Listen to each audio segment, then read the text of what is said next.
জানিয়ে দিব হাতে থাকা সর্বশেষ আপডেট বাংলা সংবাদ। প্রথমেই সংবাদ শিরোনাম। পতিত স্বৈরাচার নৈরাজ্য সৃষ্টি করতে বিপুল পরিমাণ অর্থ বিনিয়োগ করছে প্রধান উপদেষ্টার হুঁশিয়ারি। এরপর জানিয়ে দিব কেউ হুমকি দিলে বিএনপি কি চুপ করে থাকবে, প্রশ্ন টুকুর। এদিকে আমি বিশ্বাস করি এবার বিজয়ী হতে চলেছি বলেছেন নাহিদ ইসলাম। আরো জানিয়ে দিব রাষ্ট্র নারীদের যথেষ্ট নিরাপত্তা দিতে পারছে না বলেছেন সার্জিস আলম। সর্বশেষ জানিয়ে দিব সন্ত্রাস বিরোধী মামলায় হিজবুত তাহরীরের ৩৬ সদস্য গ্রেফতার। এতক্ষণ শুনছিলেন সংবাদ শিরোনাম, এবারে বিস্তারিত। পতিত স্বৈরাচার নৈরাজ্য সৃষ্টি করতে বিপুল পরিমাণ অর্থ বিনিয়োগ করছে হুঁশিয়ারি প্রধান উপদেষ্টার। প্রধান উপদেষ্টা প্রফেসর মোহাম্মদ ইউনুস বলেছেন, পতিত স্বৈরাচার দেশে নৈরাজ্য সৃষ্টি করতে বিপুল পরিমাণ অর্থ বিনিয়োগ করছে। আমাদের এখন ততটাই সতর্ক থাকতে হবে যেমনটা আমরা যুদ্ধের মতো পরিস্থিতিতে আছি। নারী ও শিশুদের নিরাপত্তা রক্ষায় সর্বোচ্চ সজাগ থাকুন। নিপীড়নের বিরুদ্ধে সামাজিক ঐক্য গড়ে তুলুন। একে অন্যের পাশে দাঁড়ান। একটি সুন্দর ও শান্তিপূর্ণ সমাজ গড়তে সরকারকে সহযোগিতা করুন। শনিবার ওসমানী স্মৃতি মিলনায়তনে আন্তর্জাতিক নারী দিবস অনুষ্ঠানে তিনি এসব কথা বলেন। প্রধান উপদেষ্টা বলেন, আজকের বিশ্বে নারীরা যতটুকু অধিকার আর স্বাধীনতা চর্চা করতে পারছেন এর পুরোটাই তাদের আন্দোলন সংগ্রামের মাধ্যমে অর্জন করতে হয়েছে। আন্তর্জাতিক নারী দিবসের সূচনা হয়েছিল নারীদের অর্থনৈতিক ও রাজনৈতিক সংগ্রামের মধ্য দিয়ে। বাংলাদেশেও নারীরা ন্যায্য অধিকারের জন্য যুগ যুগ ধরে সংগ্রাম করে এসেছে। তেভাগা থেকে ব্রিটিশ বিরোধী আন্দোলন, ভাষা আন্দোলন থেকে মুক্তিযুদ্ধে বাংলার নারী সমাজ সক্রিয় ভূমিকা রেখেছে। তিনি বলেন, ইতিহাসের অনেক বীর নারীদের আমরা ভুলে গেছি, তাদের অবদানের কথা জানি না, কিন্তু জুলাই কন্যাদের নেতৃত্ব ও আত্মত্যাগের কথা আমরা কিছুতেই ভুলে যেতে পারবো না। প্রধান উপদেষ্টা বলেন, জুলাই গণঅভ্যুত্থানে অংশ নেওয়া নারীরা বিভিন্ন সময়ে আমাকে তাদের সংগ্রাম ও আশা আকাঙ্ক্ষার কথা জানিয়েছে। আমরা যে নতুন বাংলাদেশ গড়ার স্বপ্ন দেখছি, নারীদের অংশগ্রহণ ও তাদের অধিকার নিশ্চিত করা ছাড়া তা সম্ভব হবে না। এই অধিকার প্রতিষ্ঠার জন্য নারীদের সাথে পুরুষদেরও সহযোদ্ধা হয়ে কাজ করতে হবে। সমাজে নারীদের ন্যায্য স্থান প্রতিষ্ঠার জন্য পুরুষদেরকে উৎসাহিত হয়ে সহযোগিতায় এগিয়ে আসার আহ্বান জানিয়ে তিনি বলেন, নতুন বাংলাদেশে আমরা আমাদের প্রত্যাশিত পরিবারকে নতুনভাবে গড়তে চাই, যেটা সব বাবা মার, ভাই বোনের নিশ্চিত ও স্বীকৃত অধিকারের পরিবার।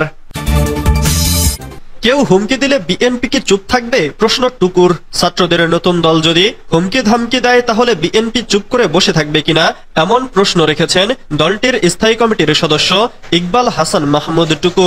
শনিবার ৮ মার্চ জাতীয় প্রেস ক্লাবে বিএনপির ভারপ্রাপ্ত চেয়ারম্যান তারেক রহমানের ১৯তম কারাবন্দী দিবস উপলক্ষে এক আলোচনা সভায় তিনি এসব কথা বলেন। সভার আয়োজন করে উত্তরাঞ্চল ছাত্র ফোরাম।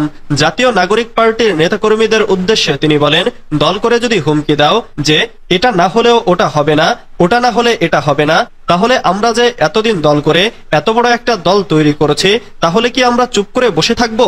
প্রত্যেকটা জিনিসের একটা ম্যাচুরিটি লাগে, এমন মন্তব্য করে টুকু বলেন, ওনারা নতুন রাজনৈতিক দল করেছেন, আমরা জিয়াউর রহমানের দল করি।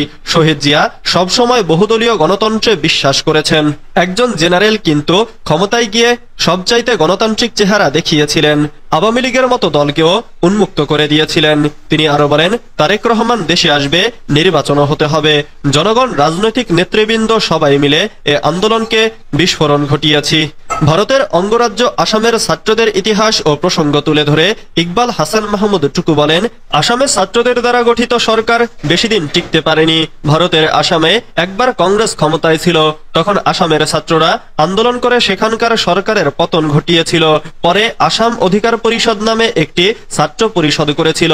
তারা নির্বাচন করে নিরঙ্কুশ জয় লাভ করেছিল, ক্ষমতায় গিয়েছিল, কিন্তু তারা সরকার বেশি দিন চালাতে পারেনি। ৯ মাস কি ১ বছর হয়েছিল সেই সরকারের বয়স, পরে পতন হয়েছিল। আমি বিশ্বাস করি এবার বিজয়ী হতে চলেছি বলেছেন নাহিদ ইসলাম। জাতীয় নাগরিক পার্টির আহ্বায়ক নাহিদ ইসলাম বলেছেন, তিনি ও তার দলের নেতারা যদি আগামী সরকার গঠন করতে নাও পারেন, তারপরও তারা এমন একটি রাজনৈতিক শক্তির সূচনা করবেন যা আগামী কয়েক দশক ধরে প্রভাব বজায় রাখবে। তিনি বলেন, কেউ জানতেন না একটি অভ্যুত্থান হবে, তবে এটি হয়েছে। আমি আন্তরিকতার সঙ্গে আশা করি এবং বিশ্বাস করি যে আমরা এবার বিজয়ী হতে চলেছি। তবে এই নির্বাচনী পৃথিবীর শেষ নয়। আমাদের লক্ষ্য হলো এই শক্তিকে আরো ৫০ বা ১০০ বা বেশি বছর টিকিয়ে রাখা। বার্তা সংস্থা এএফপিকে দেওয়া সাক্ষাৎকারে তিনি এসব কথা বলেন। নাহিদ ইসলাম বলেছেন, বাংলাদেশের রাজনৈতিক প্রতিষ্ঠানগুলোর মধ্যে ব্যাপক সংস্কারের ইচ্ছা নেই। তিনি বলেন, যেসব সংস্কারের জন্য তরুণরা প্রাণ দিয়েছে সেগুলো নিয়ে তাদের কোনো আগ্রহ নেই, তাই আমরা একটি রাজনৈতিক দল গঠনের সিদ্ধান্ত নিয়েছি। এনসিপি নিজেকে একটি বৃহৎ ও অন্তর্ভুক্তিমূলক দল হিসেবে প্রতিষ্ঠা করতে চাইছে। তিনি বলেন, আমরা নারীদের এগিয়ে এনেছি এবং সব বর্ণ ও ধর্মের প্রতিনিধিত্ব নিশ্চিত করেছি। আমরা নিশ্চিত করব যে সব নাগরিক তাদের অধিকার ভোগ করতে পারে। রাষ্ট্র নারীদের যথেষ্ট নিরাপত্তা দিতে পারছে না বলেছেন সার্জিস আলম। দেশে মা বোন ও নারীদের যতটুকু নিরাপদ ফিল করার দরকার ততটুকু নিরাপত্তা রাষ্ট্র দিতে পারছে না বলে মন্তব্য করেছেন জাতীয় নাগরিক পার্টির মুখ্য সংগঠক সার্জিস আলম। শনিবার ৮ মার্চ জনপরিসরে নারীরা নিরাপত্তা ও সাইবার সুরক্ষার দাবিতে জাতীয় জাদুঘরের সামনে এনসিপির বিক্ষোভ সমাবেশে এ মন্তব্য করেন তিনি। সার্জিস বলেন, মা বোন ও নারীদের যতটুকু নিরাপদ ফিল করার কথা ততটুকু নিরাপত্তা এই রাষ্ট্র নিশ্চিত করতে পারছে না। শকুনদের চোখ থেকে মা বোনদের রক্ষা করা এখন চ্যালেঞ্জ হয়ে দাঁড়িয়েছে। তিনি বলেন, রাষ্ট্র এক জিনিস, ধর্ম আরেক জিনিস। রাষ্ট্র সবাইকে ধারণ করে, রাষ্ট্রকে ঘর মনে করলে চলবে না। আমি কোন কথাটি কোথায় বলতে পারবো তা মাথায় রাখতে হবে। তাহরির সন্ত্রাস বিরোধী মামলায় হিজবুত তাহরির ৩৬ সদস্য গ্রেপ্তার।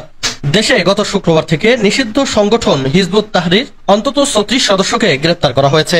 শনিবার প্রধান উপদেষ্টার কার্যালয় থেকে এক সংবাদ বিজ্ঞপ্তির মাধ্যমে বিষয়টি নিশ্চিত করা হয়েছে। গ্রেপ্তারকৃতদের মধ্যে রয়েছে সংগঠনটির অন্যতম সংগঠক সাইফুল ইসলাম। ২০০৯ সালে সরকার বিরোধী কর্মকাণ্ডের জন্য সংগঠনটিকে নিষিদ্ধ করা হয়েছিল। পুলিশ জানিয়েছে, শুক্রবার বাইতুল মোকাররম মসজিদের সামনে নিষিদ্ধ সমাবেশে অংশগ্রহণকারী সদস্যদের ধরতে সারা দেশে অভিযান চলছে। পুলিশের মহাপরিদর্শক বাহারুল আলম বলেন, আমরা সমাবেশের ভিডিও ফুটেজ বিশ্লেষণ করছি। হিজবুত তাহরির অনেক সদস্যকে চিহ্নিত করা হয়েছে এবং তাদের গ্রেপ্তার করা হবে। পুলিশ জানিয়েছে, সংগঠনের সদস্যদের বিরুদ্ধে সন্ত্রাস বিরোধী আইনে একাধিক মামলা দায়ের করা হয়েছে।